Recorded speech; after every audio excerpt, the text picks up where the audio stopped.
Our guest today is Eugene C. Meyer. And Gene Meyer has been a co-worker with mine now for 40 years, and he's been those 40 years on the national dairy scene. In 1986, he was named the guest of honor of the National Dairy Shrine.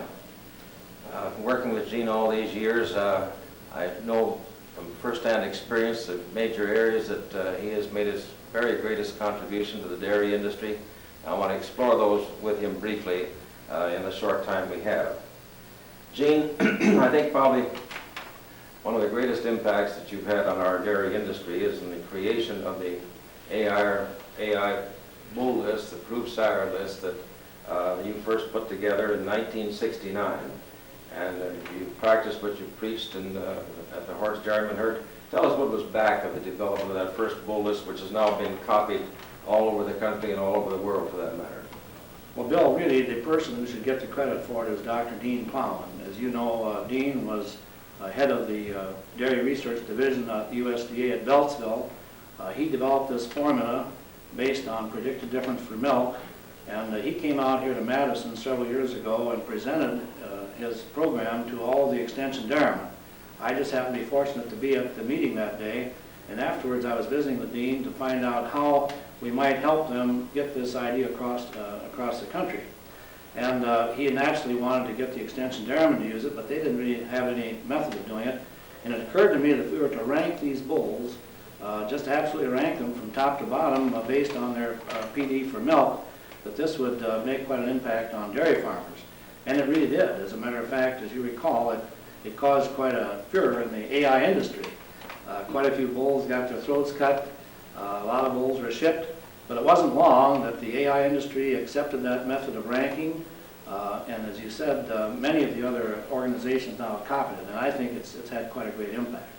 Certainly has. As a follow-up to that, you asked about the horse dairyman farm, as you know too. Then we started using these top Guernsey bulls at the horse dairyman farm. And it wasn't very many years after that, once these daughters came into production, that our herd average actually moved up. So we had a direct benefit at our own farm. Well, thanks to Gene and the farm, his supervision of the farm herd, and the sire selection, as well as the guidance and management of it, the herd went on to become one of the top 5 or 10 herds in the entire nation in production, and the contribution of the sires that you selected from the bull list, from the rankings, had a major impact on that. The second item that I wanted to bring out here, and Gene has made a terrific contribution on, has been the long 3-decade battle to get acceptance of component pricing or protein pricing of milk from the dairy farm. And just within the last week, this long struggle that Gene has led finally brought fruition. Why don't you comment on that, Gene, for a bit? Bill, that has been one of the most satisfying things because, as you indicated, it's been at least 30 years that we've been trying to promote this idea in the magazine, that is, whereby milk would be paid for on the basis of protein as well as fat. There have been some cheese plants that have been paying on that basis now for some time because they realize that the higher solids milk is much higher yielding for cheese. But finally, just in February of 1988, the Great Basin Order now has included in the Federal Milk Marketing Order a provision for multiple component pricing.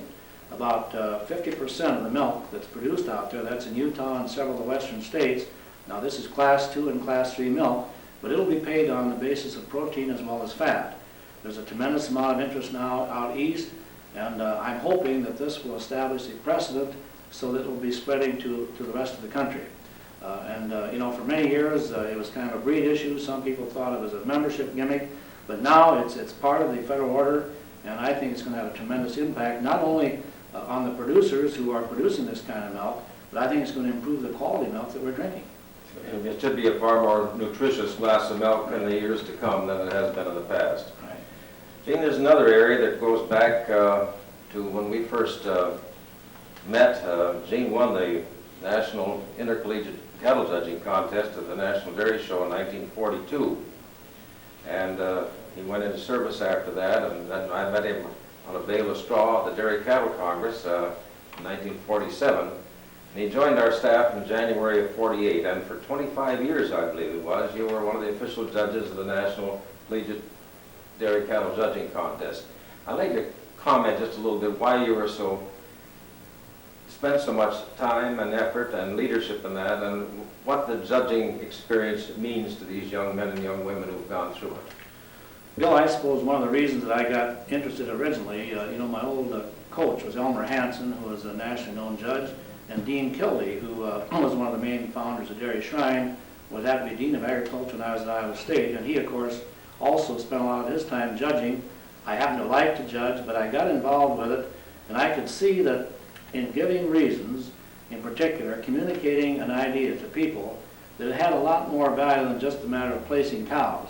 As a matter of fact, a good friend of mine, Johnny Morris, who was on the same team that I was a far better judge than I was. He could place classes much better than I could, but Johnny always had a little trouble talking, communicating.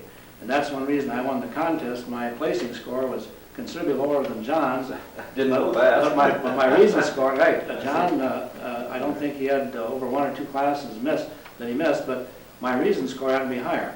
I could see that most people, when they got out of school, many of these people on judging teams probably would never judge another class of cows after they got into their chosen profession, but practically every one of them would be involved in a communicating business of one kind or another, whether you're a salesman or whether you're a politician or regardless of what kind of work you're in.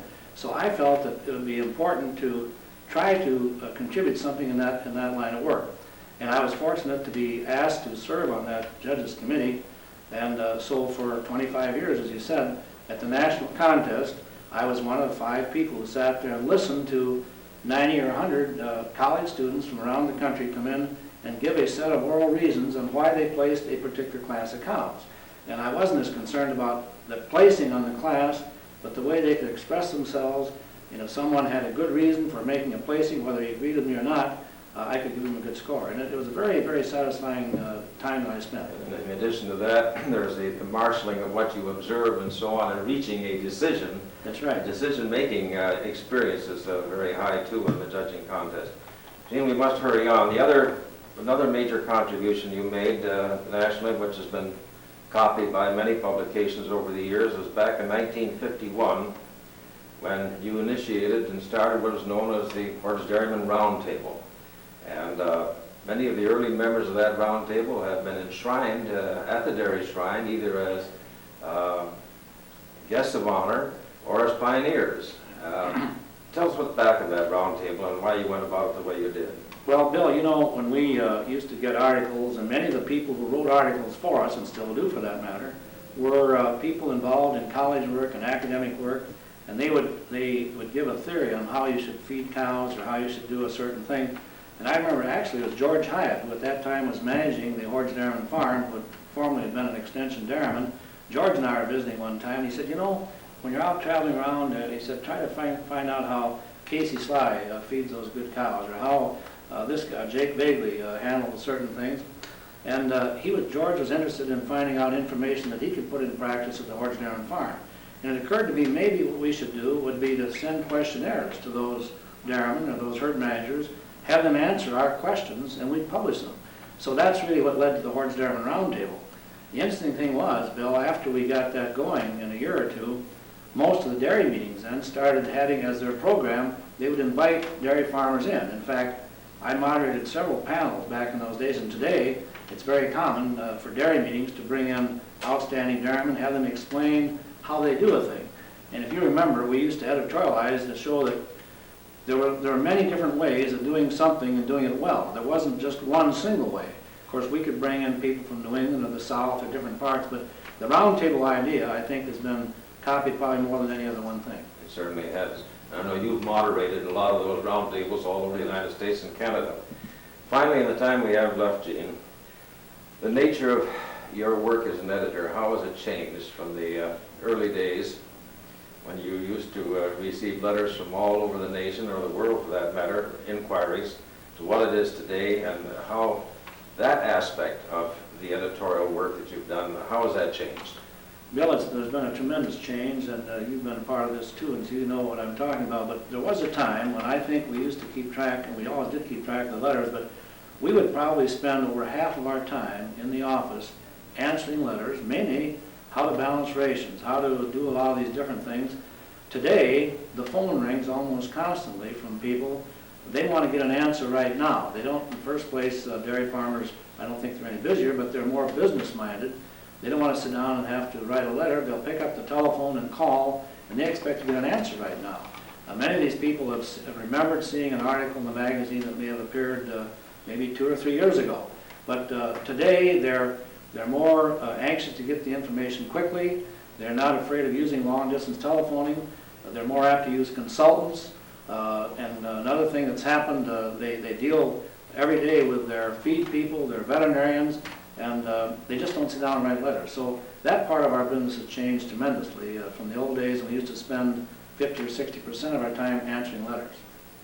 I think it's true, too, that the level of expertise and the credibility of the experts in the feed companies has improved tremendously over the last 4 decades. You know a lot of these people. Right.